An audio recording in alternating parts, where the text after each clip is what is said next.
In a world full of instant answers, the woman who masters the pause is also the one who masters the game of attraction. Do you know this story? Do you know someone for whom it was like this? There is a spark. There is chemistry. The first date is incredible. You laugh, you connect, you feel again. That spark you had almost forgotten. You come home as if walking on clouds, and suddenly your whole life revolves around this little rectangle of glass. The stage of all our modern battles. And here begins the real war.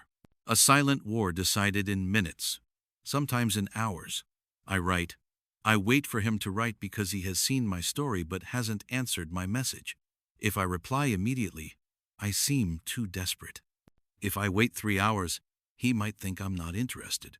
Thus, seduction becomes a toxic chess game in which every move is analyzed to the very last detail. We were made to believe that real connection can be measured by the speed of the response. That interest means always being available, day and night. But that is the greatest lie of the digital age.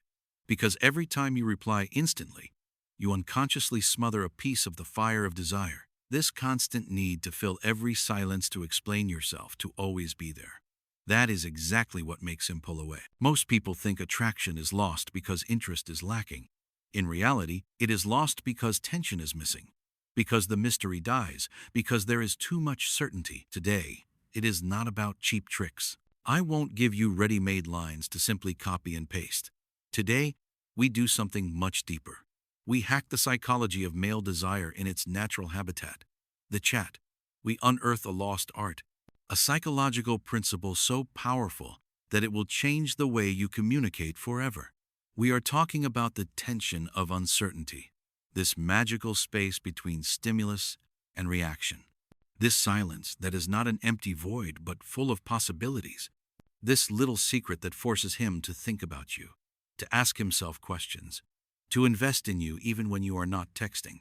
Because in a world where everyone screams for attention with notifications, stories, and constant messages, silence used correctly is not absence. It is a display of power, and you are about to learn how to master it. Stay tuned, because the woman who leaves this video is not the same as the one who started it. Why is this so crucial?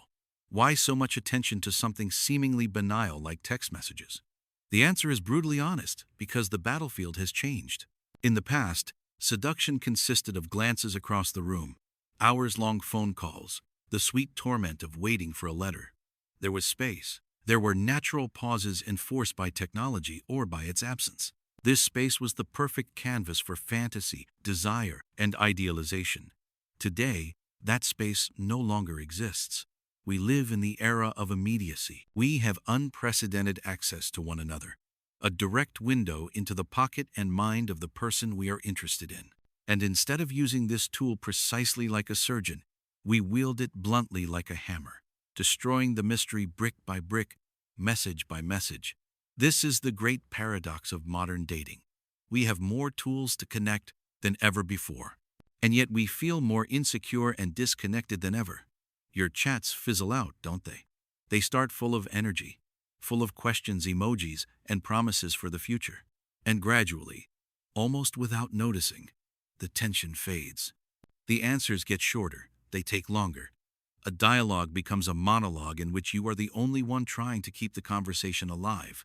Until one day, the silence becomes final, and you stare at the chat wondering what you did wrong.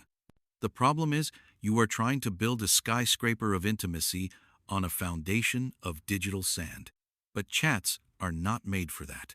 Their true function in the early phases of attraction is completely different, much more strategic and subtle, one that almost no one understands. That's why so many fail. What you will learn today, most of the advice you've heard so far, is wrong. They tell you, be yourself, show interest, be honest and transparent. And yes, those are noble pieces of advice, but they belong in an established relationship. In the phase of digital acquaintance, they act like poison for desire, because desire does not live on certainty and information. Desire lives on a single question. What happens next?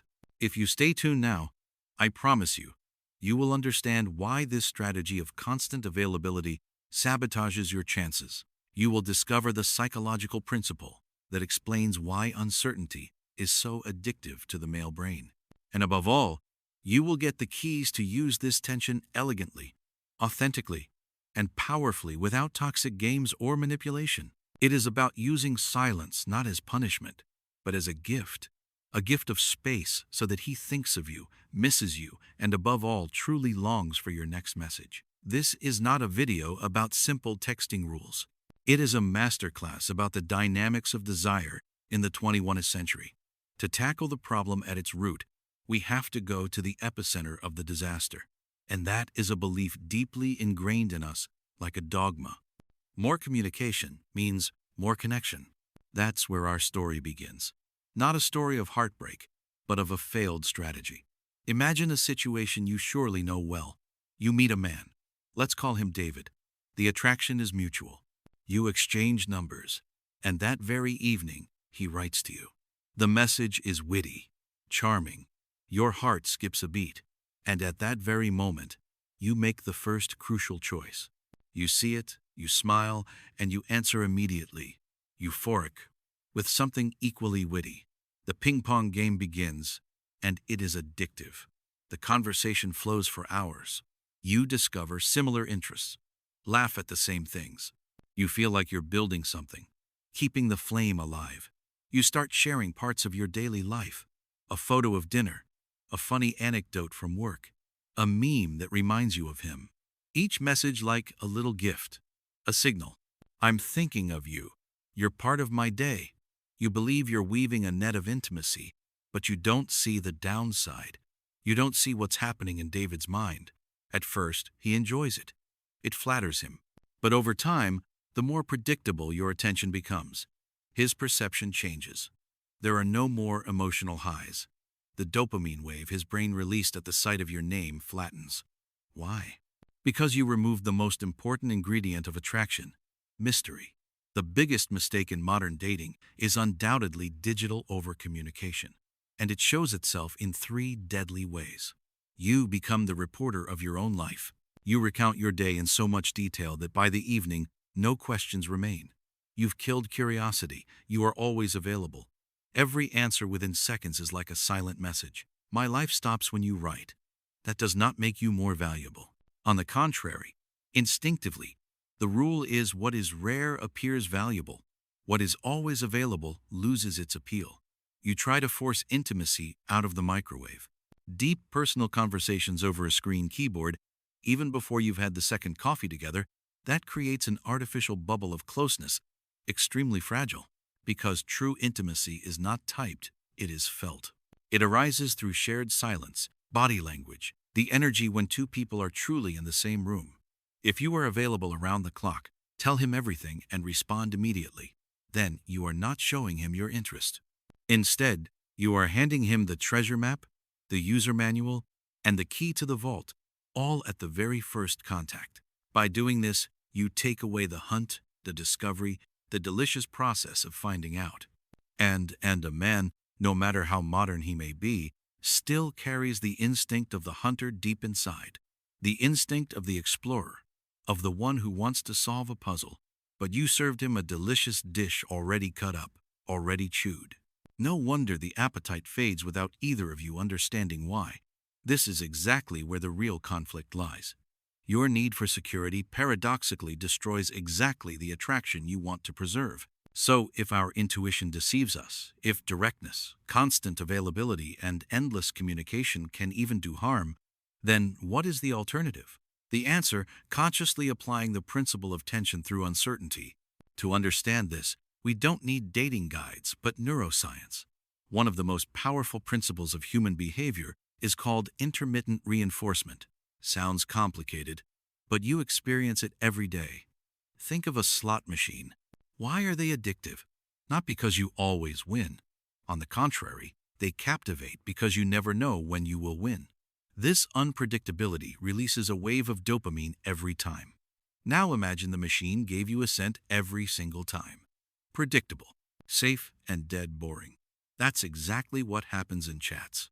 When you are always immediately available and always give the same thing, you become that machine that only spits out 1 scent each time. Nice, reliable, but never addictive.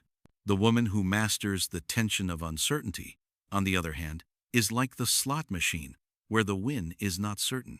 Her attention is the prize, and it is not guaranteed.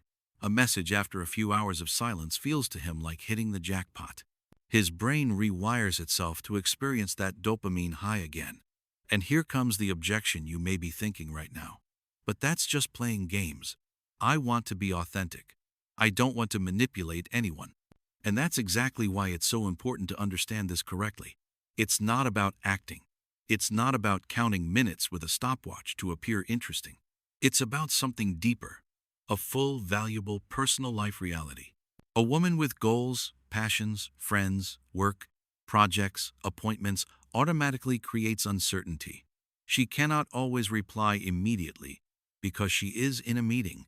She cannot chat for hours because she has to get up early for training or work. She ends a conversation first because her time is precious. Her unavailability is not a tactic. It is the logical result of a rich, self-determined life. The tension of uncertainty is not a mask you put on. It is an aura that arises when your happiness and life purpose do not depend on whether a man writes to you or not. And how do you put this into practice? At first, you have to redefine the goal. The goal of the chat is not to get to know each other deeply. That is the biggest mistake. The true and only purpose of the chat at the beginning is to create enough curiosity and comfort to make the next meeting happen. The chat is the trailer, not the movie. Your task: create the most exciting trailer. How? By controlling the rhythm. Not a constant flow of messages, but a mix of closeness and distance. When you write with him, be there. Be funny. Be playful. And then disappear. Go back to your life. Let the silence do its work. In this silence, you begin to grow in his mind. He wonders what you are doing, rereads your messages, smiles at your last joke. Your absence is not a disappearance. It is an expansion. Use short, playful messages instead of endless explanations. A simple "just saw something" that would make you laugh. And then an hour of silence is more powerful than immediately sending the picture. Why? Because you force him to use his imagination. And as soon as he invests his imagination in you, he is only one step away from investing his heart. We have seen how our intuition deceives us. We have understood why unpredictability is the foundation of desire. We have realized that a personal full-life reality is the core of true attraction. But all that are only puzzle pieces. Now comes the middle piece, the one that connects everything. We've been told for years that the phone is a bridge to create closeness, to overcome distance, to build intimacy. We've spent countless hours, days, weeks building this bridge, typing, hoping that at the other end we would find the desired connection. But what if I told you we were sold a false map? What if the phone is not a bridge to intimacy at all? This is exactly where everything changes. Here lies the truth that separates women who only create short-term attention from those who trigger true obsession. The phone is not the place to build intimacy. It is a tool to fan the fire that can only be felt in real life. And its purpose is not satisfaction. Its purpose is anticipation. Anticipation, not saturation.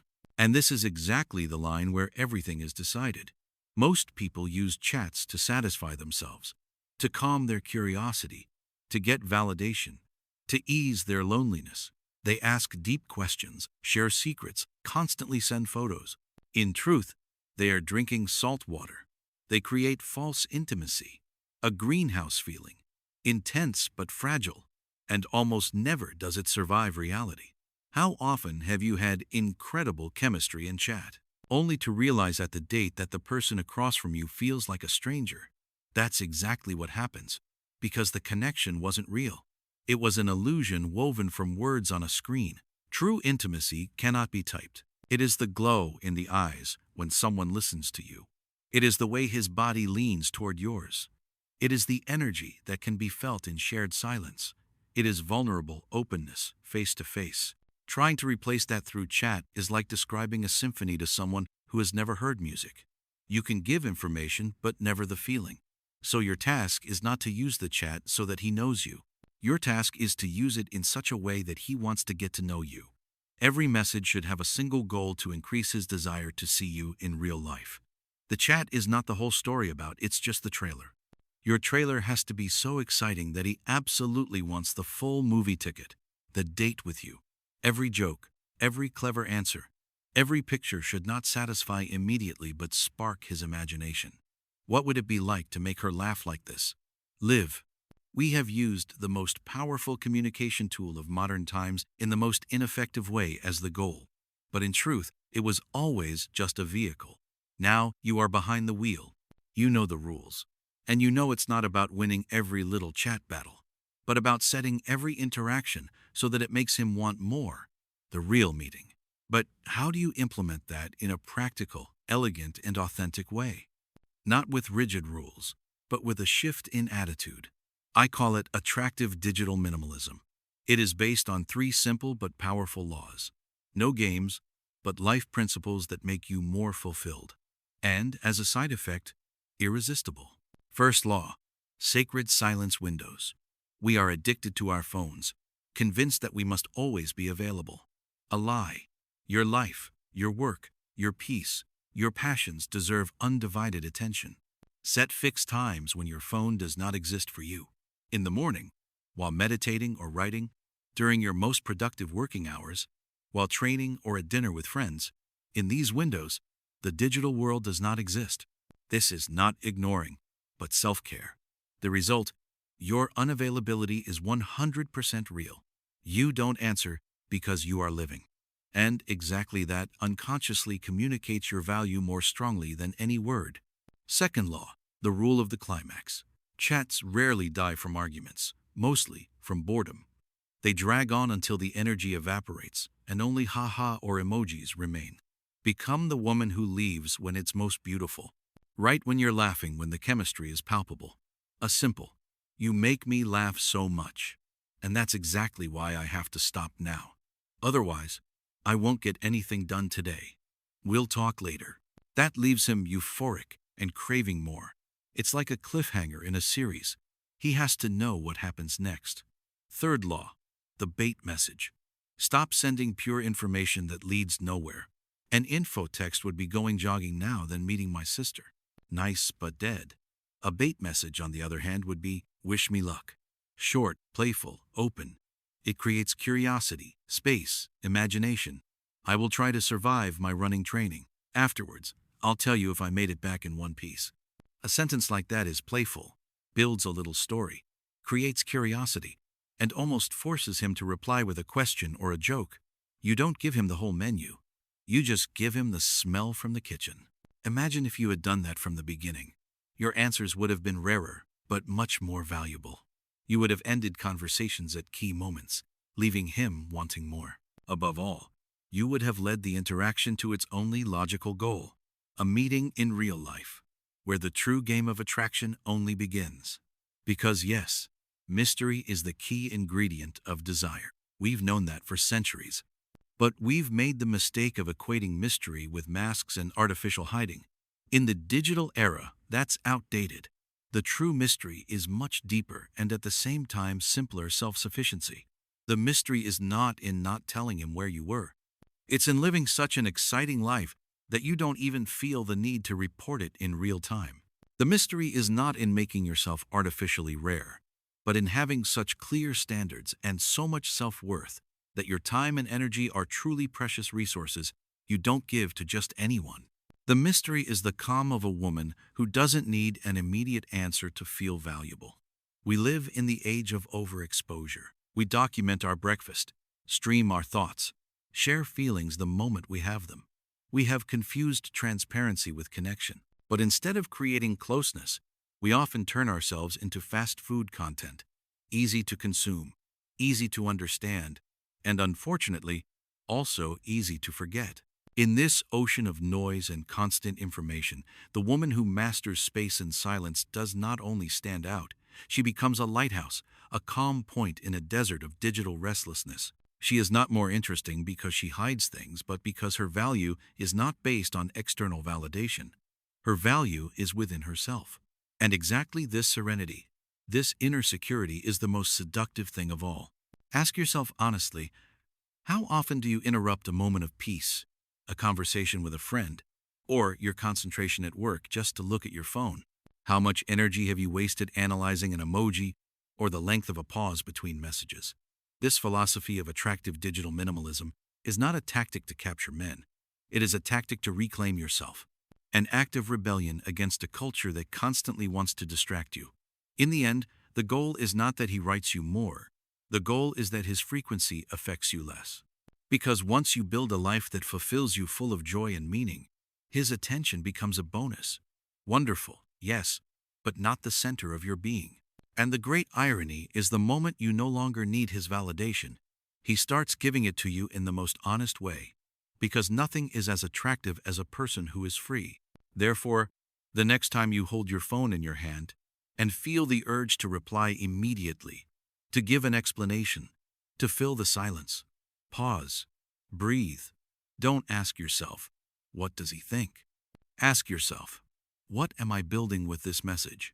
Am I building just another piece of predictable information? Or am I igniting a little flame of curiosity? The choice is yours. You can remain an open book, easy to read, easy to put down, or you become the trailer to a movie he doesn't want to miss. Show him your best scenes, a hint of your humor, a sparkle of your intelligence, a little window into your world. Short, concise, always in a way that makes him want more. Because in a world that wants to make you an open book and pushes you to react immediately, your silence is your most valuable capital. It is not empty nothingness. It is a space filled with your life, your passions, your worth. It is the space in which he begins to think about you, to miss you, and where real interest grows. Don't forget to subscribe. The Wisdom Archive.